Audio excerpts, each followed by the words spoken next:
people don't get results, and then they take steroids to get results. The problem with that is that reason why you're not getting results because, well, you train like shit, and all the performance enhancement does is that, well, it'll just get you a bit more out of what you're already doing.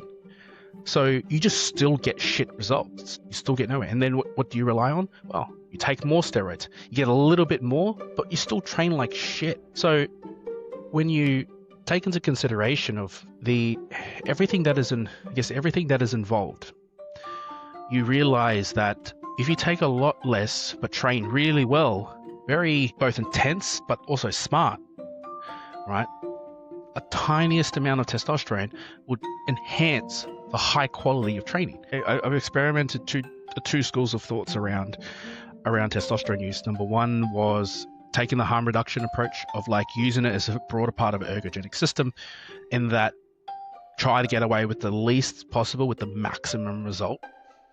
And then there's the other way where it's like, how do I get the other school of thought, how do I get the most out of the steroid? And the problem with that thought is that your only variable to change is your compounds and dosages. But then you don't look at the context of the impacts of sleep. Because if you go from 7 hours of sleep to 8 or 9 hours of sleep, systematically, you'll increase your results by 5 to 10%, 5% increased rate per year. But with enhanced performance, that's globally. Testosterone itself can't compare to what sleep can do.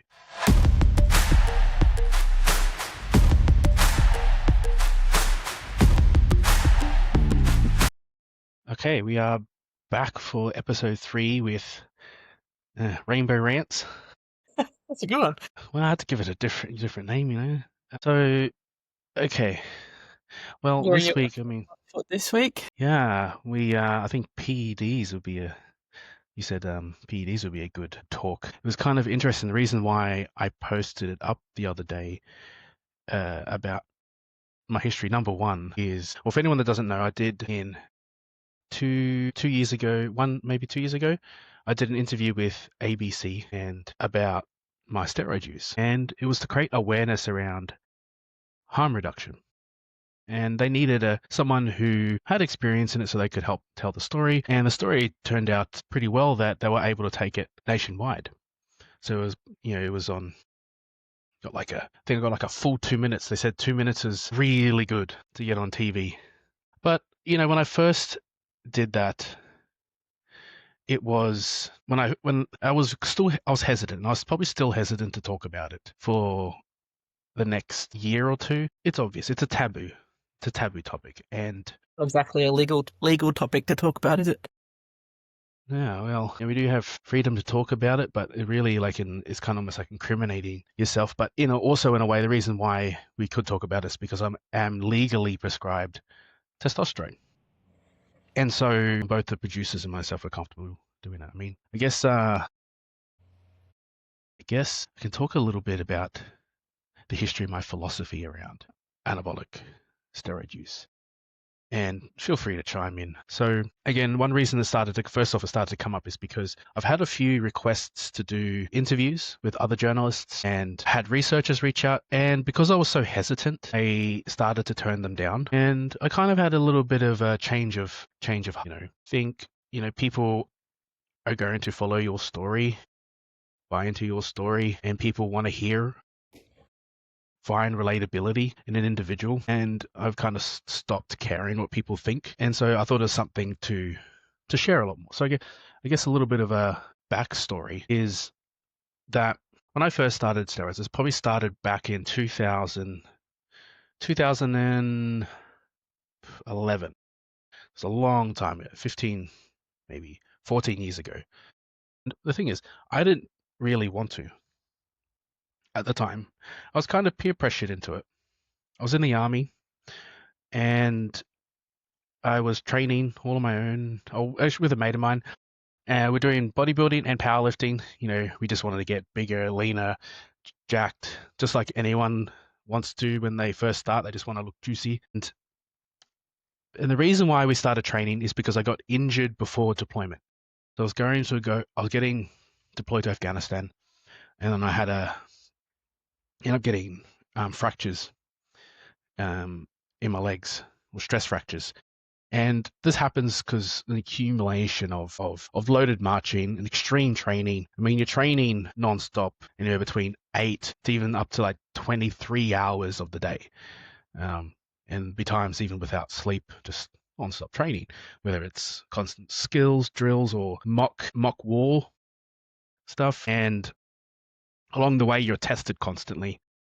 And I started to fall behind because I was in pain. And a lot of us don't talk about our pain because if you go to the doctors, there's a really high risk you get what's called a med class downgrade.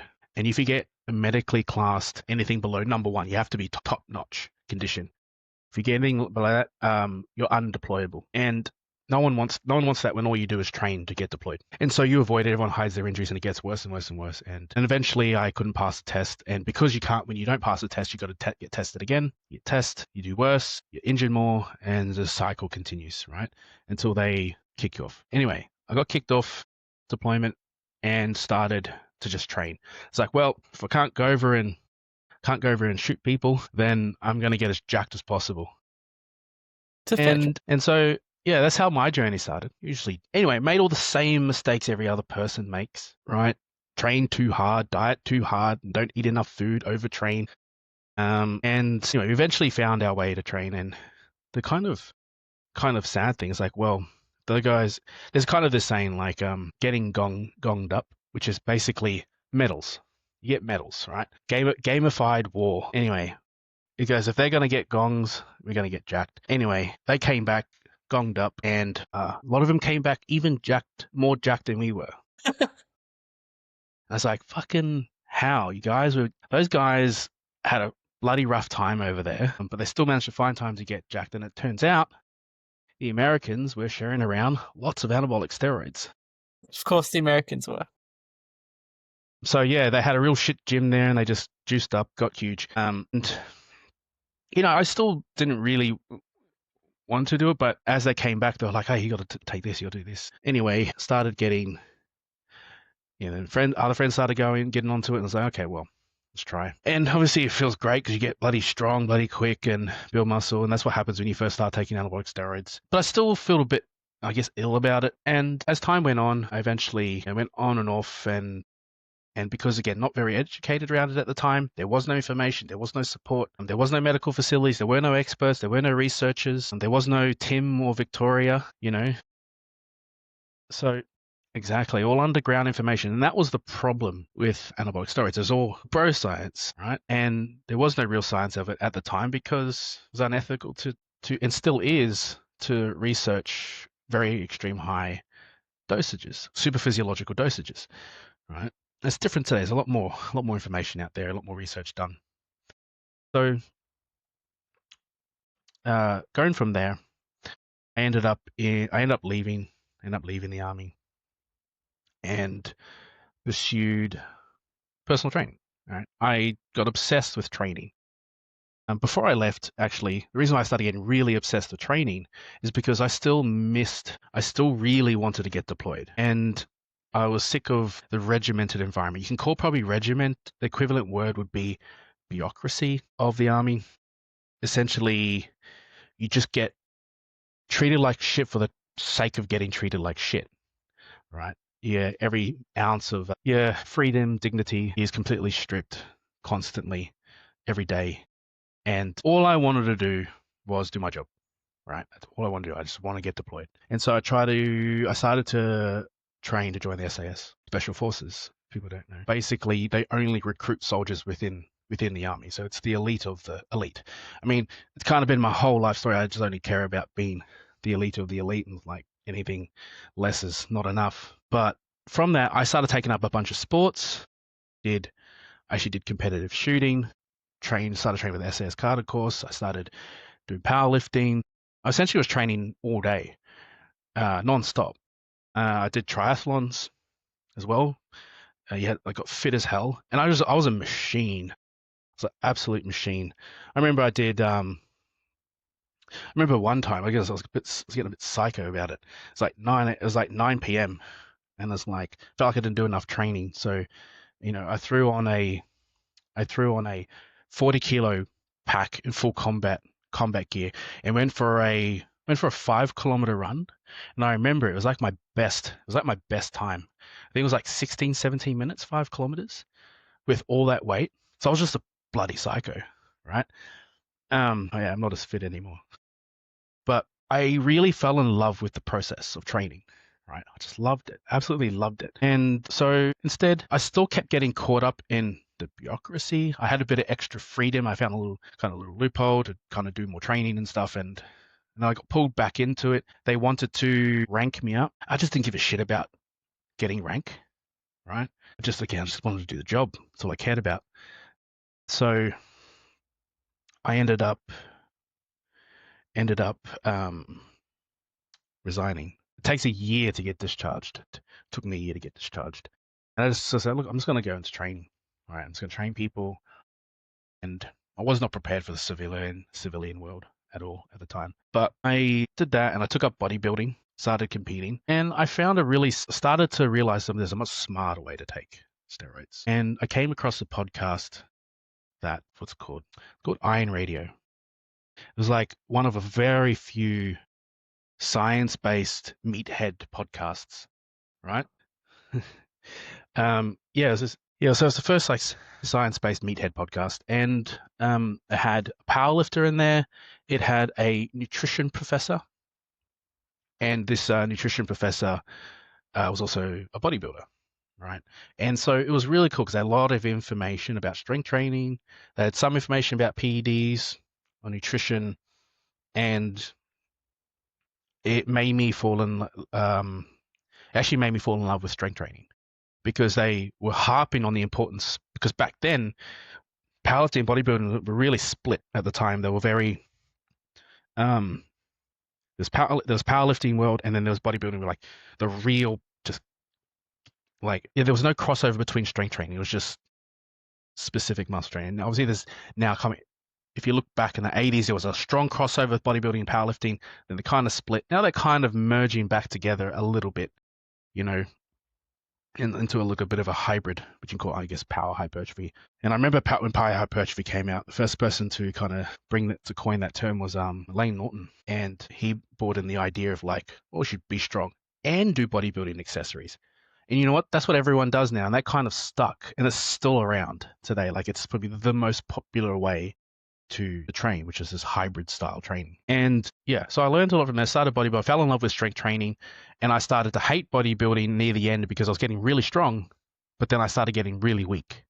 Because when you're in your final percentage losses, when you're already, I think it was already like 7%, 7 or 8%, and you look good, but not stage good, right? You got to get that. I had this like that. Yeah, I had this like tiniest pocket of fat left at the bottom of the abdominals, and it took every ounce of like energy and diet restriction and training to really get rid of that last tiny bit. And because of that, I lost tons of muscle, tons of strength, and training was just pathetic, right? I learned a lot from that experience. And during that time, I did learn a smarter way to use anabolic steroids. Like, basically, I didn't use any more than the highest recommended dosage at the time research had, point of diminishing returns, which is roughly, they said point of diminishing returns about 400 to 600 milligrams of testosterone per week, which is kind of usually enough to mitigate the majority of side effects, depending on each individual, to then also have a drastic majority enhancement. Anything more, there's an increase in risk. You do get more results, but the results start to diminish really quickly. And then that's kind of what happened, right? Took a really smart approach. And it was more of a personal challenge, right? I wanted to compete myself on my own. I wanted to do my own prep. I wanted to learn, because I also wanted to teach it, right? I read every book there was at the time. There wasn't that much. It was mostly bodybuilding, much powerlifting stuff. But then I wanted to compete in powerlifting. Did a comp, did really well. But the environment and culture around anabolic steroids in powerlifting at the time was quite aggressive. It was very hyper competitive, very small community of people that, I guess, really in a different mindset than it was, a really old school mindset, something that doesn't really exist anymore. Powerlifting at that time was the rejects of society who train in a really odd way, and that it was like condemned at every commercial gym to train hard. Even if you like squat just 180, the managers want to kick you out because it's like, that's too dangerous. You can't do that. Anyway, that was kind of at the time. And because of that, there's this, because somewhere at the time, the mentality is like, if a little bit is good, more must be better. And people would take more, I'd take more. And then it becomes this competition about everything, right? I want to beat you. And then it's like, well, if they're taking more, I'm going to have to keep up. They're going to beat me. And then it just becomes this rising problem, right? Anyway, I made lots of mistakes with that. And over time, more information started to come out because we're realizing that it's not working, right? We got fucking strong as you possibly could with the knowledge we had at the time. And it's like, there has to be more information. There has to be better, smarter ways to do it. And this is when I started to go down the rabbit hole of finding the experts. And there were only a small handful of people in the world who did proper deep research in anabolic steroid use. And this is when I first met Victoria, who started to teach me a new kind of not methodology, I guess philosophy around anabolic steroid use, and learning how to more incorporate that with broader echogenic systems, and in terms of how we look at the broader athlete and what performance enhancement drugs does in terms of the broader athlete performance enhancement.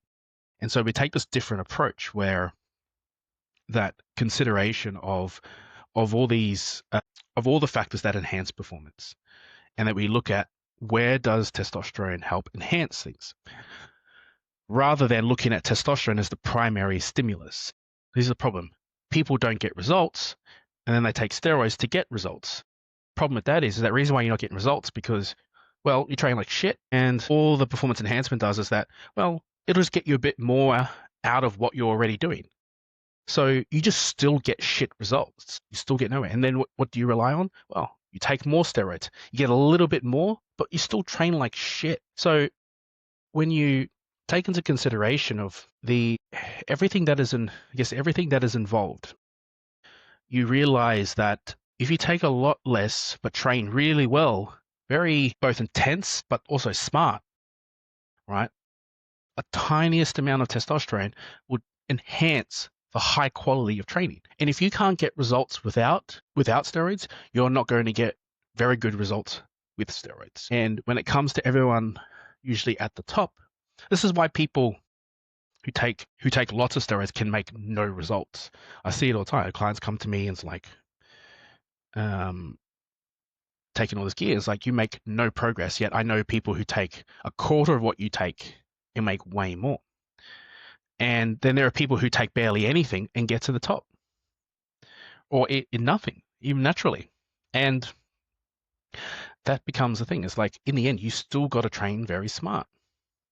You can't just take...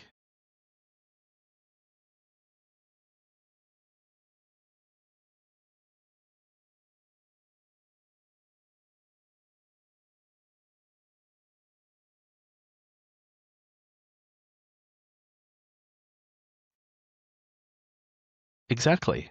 Like, there are standards you can go off against. I mean, everything you do in your life either is going to support your performance enhancement or not. I think just people don't realize how much more you got to do the higher up the ranks you want to go, right?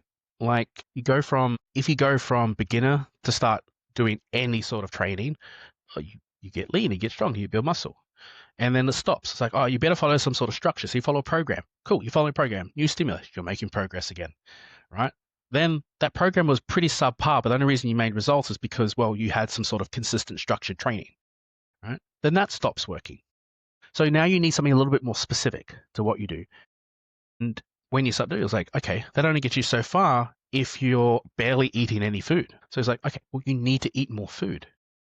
And that doesn't go very far if you're not sleeping enough. Right, so then you got to start sleeping more, right? You can't sleep on 6. You can't do it on 6 hours. You got to start going 7. You start going 8. When you start getting into prep, you realize there's a big difference between only sleeping 7 hours and 9 hours, right? I mean, if you get the luxury of sleeping 9 hours deep in prep, it's a world of difference, huge difference. Like you've probably felt those days where you've had really good sleep and it's like, man, I could max out today, just,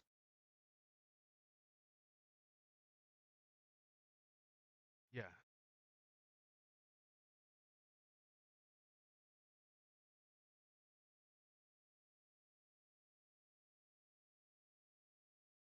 Mm, yeah. Sleep is the real performance enhancer here.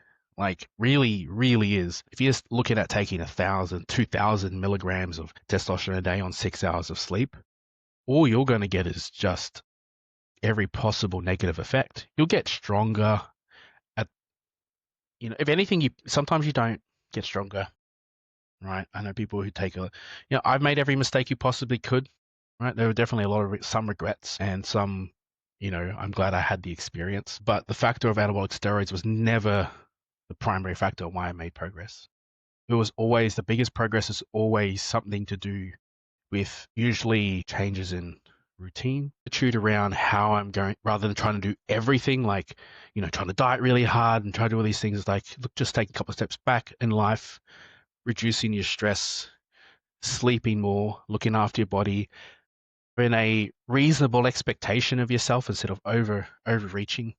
All the things that you need to do to get strong, and then steroids enhance it. And if you don't take that approach, you just get problem after problem after problem after problem until, well, eventually, well, you shorten your lifespan. Your blood pressure goes up, heart rate goes up, right? You start getting heart problems, and it's much worse for women, right? And this is where a lot of women have gone wrong, because really it was still only bro science for men, what worked for men, and they do take the same approach for women. And you know what happens?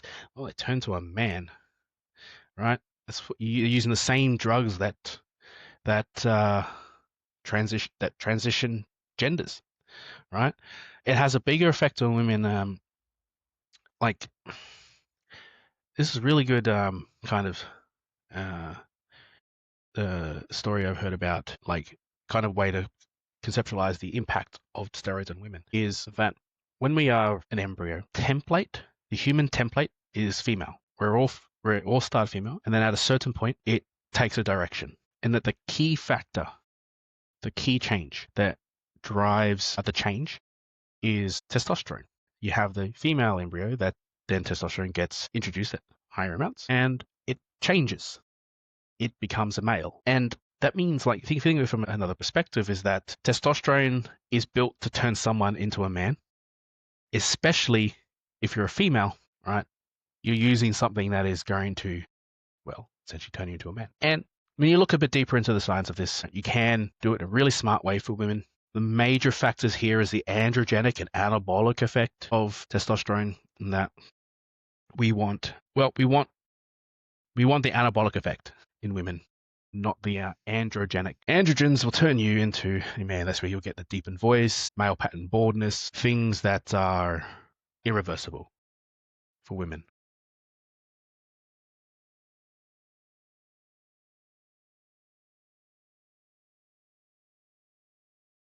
Yeah, massively. Exactly. It's just become so easily accessible and normalized, and that's the problem, right? And I think my perspective on this is that a lot of coaches have too big of an ego, not looking out for the best interests of their clients, and that they want to see good results in them to basically give them the benefit. And I know this is because when I interview some of these clients, they didn't really want to. They were kind of pushed into it, or they had a slight consideration, and then there was no education, and they were just kind of pushed into into doing it. And then not only that, there is no knowledge about it. A lot of them end up taking male levels of testosterone. They'll inject, a mil of testosterone and anthate. God, that is like the most close to one of the most androgenic testosterone. It's the most closest replicated version of testosterone that replicates a male testosterone. It's gonna change. It's gonna change you and change you forever. And if someone's gone down that path, I've had women who come to me who've gone down that path, they just didn't know. They just didn't have the information, and it was irreversible. I had some people, I had to send them off to some other experts. And they were like, you have to make a choice. You either you want to stop or you keep going, but we can just help you reduce as much harm as possible and get you more information. And they have.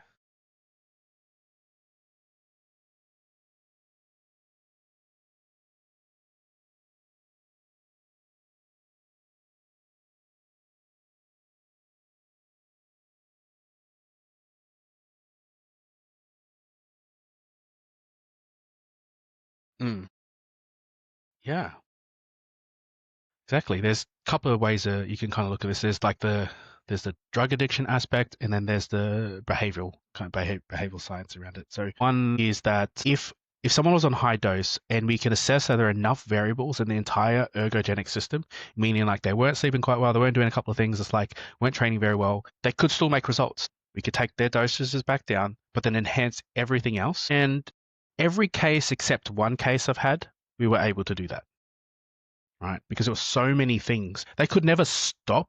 They'd have to do something, but at least won't make things worse. If they stopped, yeah, they'd have to regress, right? And they'll have to accept the new standard. Some people could. Some people could go back to being natural and still do better than they did there on anabolic steroids. It's case by case, right? Depends on how high, what level they got to, how far down the rabbit hole they went. And then there is the drug addiction feeling of it. It makes you feel good, makes you feel strong, but not only that, you get addicted to the progress. You get addicted to the enhanced mental, I could call it alphaness. You just feel mentally strong, but then you also get physically strong. And this is why a lot of women say, like, oh, yeah, I feel like powered, invincible, because, well, you're introducing a hormone that's what it does, right? It like, yeah, there's a huge, like, you're building you're starting to build a psychology on like why men the way they are, right?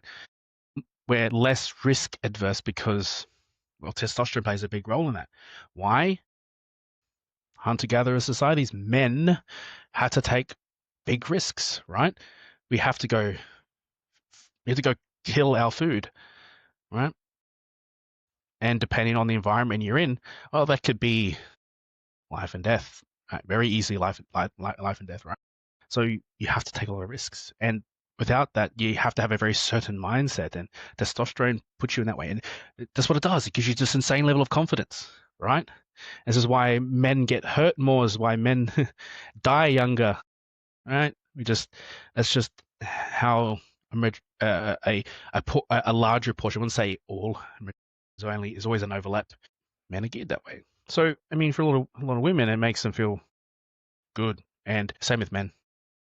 And that's an addictive feeling. It's a very different type of addiction. It's not a dependency, but though it can become a dependent drug, it's not the same type of drug of, like, say, harder drugs like heroin and things like that. It's a drug about success, and success is also addictive. People do show addictive behaviors around testosterone use. So, you know, the ability to suck up, if someone's so far down that rabbit hole that that we have to choose, right? I'll talk about one particular case. No, I won't mention names, where she was a bit too far down the rabbit hole, and then there had to be a choice. Do we go back and you accept the new standards, understanding that you're doing this to look after your health and that you probably will never get back to where you were? However, you might, if we change enough things that will outweigh you taking testosterone. And we couldn't, usually I'm pretty confident not, but after even sending her off, and even I wasn't that confident because of how long she'd been on it, we kind of came to the conclusion, like, we gave her the choice. And that's it. It's her choice. We can go pull all the way back, use testosterone that isn't going to harm you any further, but you may have to accept the new standards. You may be able to progress, but I cannot guarantee it. Likely not. Always stay on it. We enhance your training. You'll make progress, but at a massive risk to your long-term health, longevity. And we kind of found the middle ground, right? It's like, let's slowly work this back. Let's use it a little bit more efficiently. It's still going to cause harm, but hopefully a little bit less. And all we can do is point you in the right direction. what do you want to do? And we took the middle. She took the middle ground, right? With either the only other option would be to go back up if things weren't going to work, but things are working.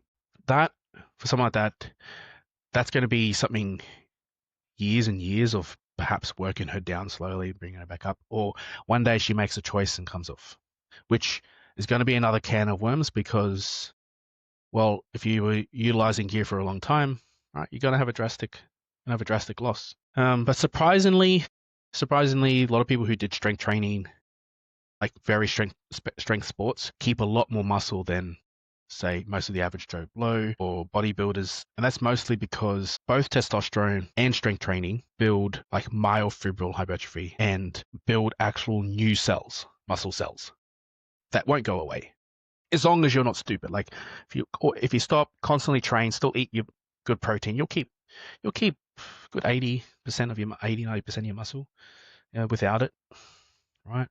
But you certainly won't get any better if you've gone pretty far down the rabbit hole.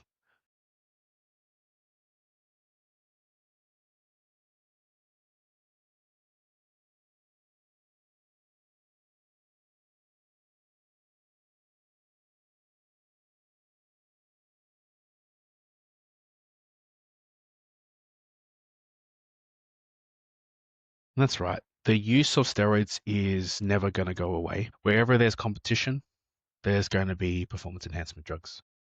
And this is where the philosophy around testosterone use needs to change. Because banning steroids, regulating steroid use by saying you can't have it, only gives the advantage to those who know how to use it without getting caught. To level the playing field is actually to let people use it. However, bring it into the context of the world of medicine. This is the direction that Victoria is trying to take the enhanced games to. People don't understand the deeper philosophy around what the enhanced games are trying to do, which is essentially reincorporate back to what testosterone used to be. It used to be a medical intervention, and that you'll use this as under the philosophy of improving people's health and well-being, managing the risk, just like managing the risk of the sick and dying, right? If you can standardize what people can use, how people can use it, have the support, have the medical facilities, right, then you'll let people, well, you'll create healthier people who aren't going to do something stupid, who have access to quality, accurate drugs. And I think it's just like any sort of prohibition. We know prohibition doesn't work, right? Otherwise, there'd be no drugs, but there is. Nothing changes. You also can't make it a free-for-all. There has to be some rules and regulation. Make it a free-for-all, you get other problems that you see occurring around the world who just like, oh, all right, everyone can take drugs now, and you know what? Oh, they fuck up. They fuck up big time, right?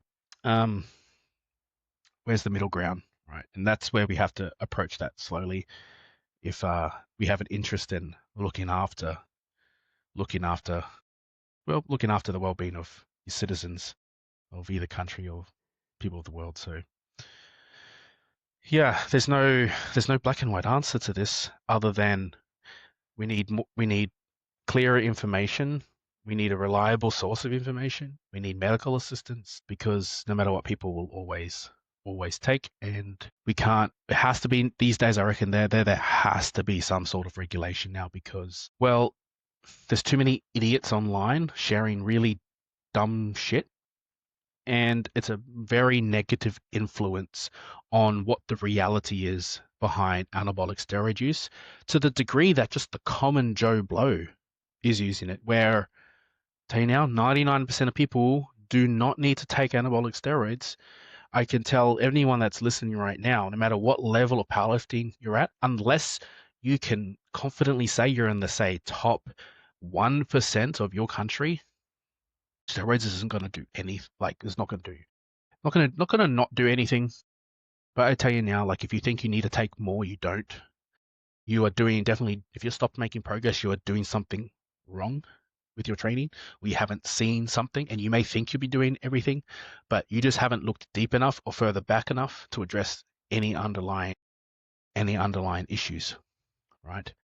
And then not only that, your clarity behind what and why you need to take it has to be super clear. And the reason why it needs to be super clear because there is drug addiction behaviors to it. And if you don't know why you're doing it and you don't draw the lines, you will constantly go down the road of taking more because you're not keeping yourself accountable.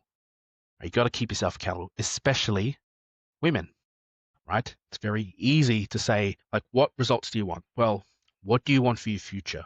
Do you want to have kids still? That's probably the biggest question that doesn't get asked, right? It's like you can make yourself infertile very quickly, right? Do you still want to look feminine, right? And that matters. Like some women don't care, and that's fine. If you don't care, I mean, that changes things as well. I've had women who don't care. I've had women who were also wanting to transition, right? So it's a different story, completely different story for that person, right? But if you don't want which I would assume most women don't want to lose their voice, don't want to sound like a man, still want to keep femininity, because the sport enough already ostracizes women for the way they look outside their own community, and it can be quite isolating. It's just none of it's just, I guess, it's not spoken enough about, and it's not made clear enough about what are your goals in the long term, not just for powerlifting or for any sport you're doing, but what your goals are for your life. And then write it down. Be very clear on the outlines of what you do and don't want, and where do you draw the line, and reflect on that all the time, because you can very quickly go down the road of obsession, wanting to take more, and we all fall in that trap, right? We're all susceptible to our own psychology. We'll have different psychologies, and right, you don't do well at this sport or any sport if you don't have some sort of addictive behaviors. It's just, right, the personalities it takes to do well at this is also the same, personalities that can send you the wrong way. Straighten up the camera.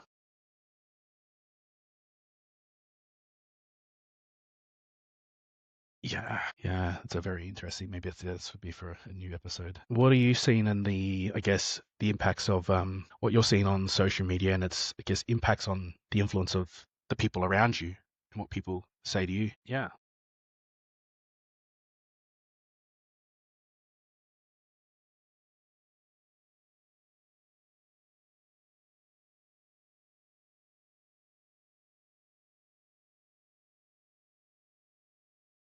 It's like it's like it's like the dumb smart. It's the narrow view where here's I talked about this to Victoria. So I've experimented two schools of thoughts around testosterone use. Number one was taking the harm reduction approach of like using it as a broader part of an ergogenic system, in that try to get away with the least possible with the maximum result. And then there's the other way where it's like, how do I get the other school of thought, how do I get the most out of the steroid? And the problem with that thought is that your only variable to change is your compounds and dosages. But then you don't look at the context of the impacts of sleep. Because if you go from 7 hours of sleep to 8 or 9 hours of sleep, systematically, let's say you'll increase your results by 5 to 10%, 5% increased rate per year. But with enhanced performance, that's globally. Testosterone itself can't compare to what sleep can do. So you might get a 1 to 2% increase in rate of production over time. And so they try to get so minute in these tiny little things where, rather than, for example, the probably biggest one is like, say, something like tren. Tren wrecks people's sleep. And what's the point of taking a drug that doesn't let you sleep? You just what people end up doing is that, well, they'll sacrifice sleep, or they'll take drugs to help them get to sleep, but you just go down this rabbit hole of taking more and more drugs. And the drugs don't work as well because you're not sleeping properly. Even if you're drugged out to sleep, you're not getting, it's not true sleep. And so you end up getting this net difference, let's say, call it a net difference. Let's say trend increases your rate by 10%, but the reduction of sleep reduces it by 7%. Then you take some more drugs, which then increases it maybe down, makes it take down to 5% or something. But then now you've just increased the side effects from, say, let's say from 80% to 150%, right? And then those side effects are going to have problems, right? They're going to have broader impacts on your progress. So then people try to create these concoctions of different types of drugs that do different type of things. Thing is, they do when in isolated and very specific things. There's such people don't realize how much of a small gain it really is. You're gonna get the most results out of sticking between 300, 600 milligrams of testosterone for a man compared to just having this giant concoction of many different things, which really, in the long term, aren't going to make results. You make results in the short term, maybe once or twice, and then you're stuck down that rabbit hole of like basically you can call it confirmation bias, right? Where like you have something to support why you should take drugs, so you take drugs, right? That's a drug addiction behavior, right? It's the same with alcohol, same with smoking, the same with any other drugs. You'll find something to convince yourself to why you got to take it. For a while, I had sleeping issues, right? I had some pretty severe depression, and at one stage I couldn't sleep, and so I had to go on sleeping pills just because I couldn't sleep at all. And after it got better, I was really stuck on these sleeping pills because they're addictive. Sleeping pills are addictive, and everything tells you, convinces you, it's like, yeah, but I need a good sleep because I got to work tomorrow. I need, what if I can't sleep? And it seems real. Like you're like, yeah, but these are legitimate reasons. But then if you look at what drug addiction behaviors are, it's like you will always convince yourself on why, and you'll believe it. It's the same with testosterone. You will find research and you'll find the tiniest reason why. It's like, oh yeah, I have to take this because of that. Exactly. Is research, the big problem with research when it comes to any application of performance enhancement training. Like it helps a lot to basically confirm or alter principles that always work, right?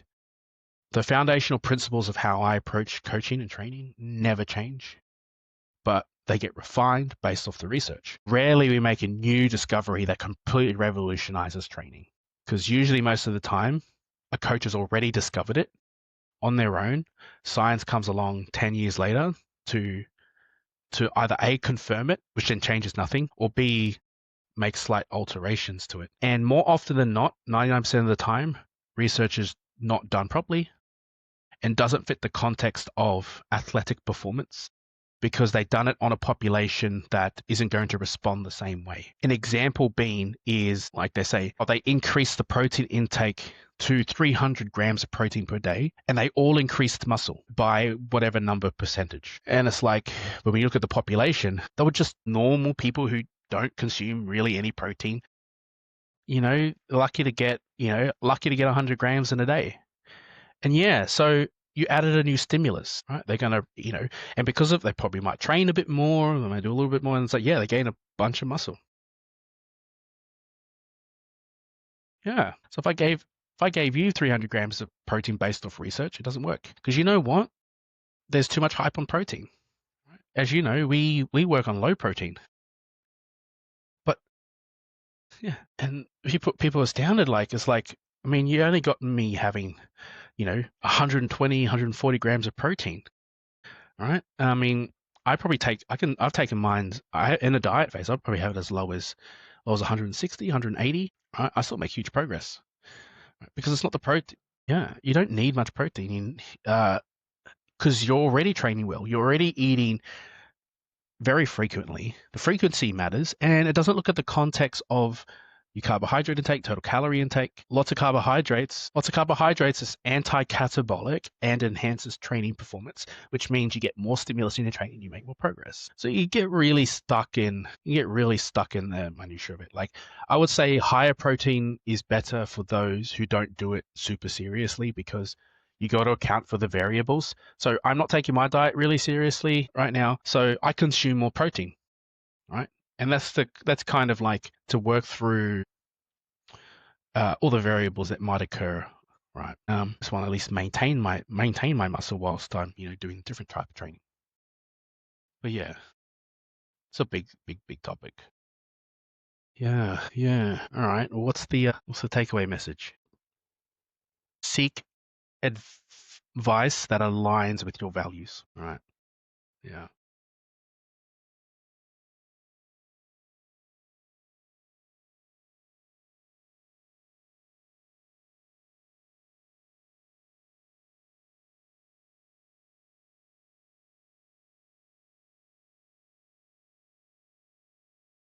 Yes.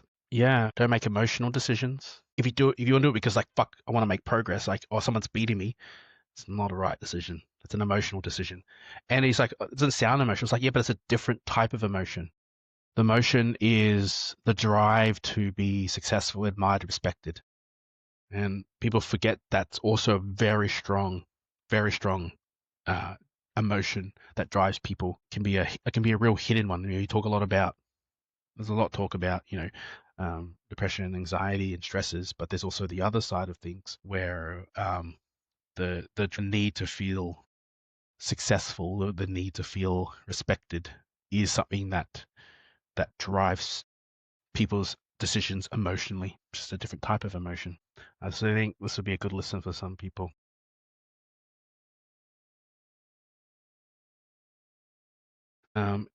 All right, we'll leave that one there. That was a good one on that topic. Alrighty.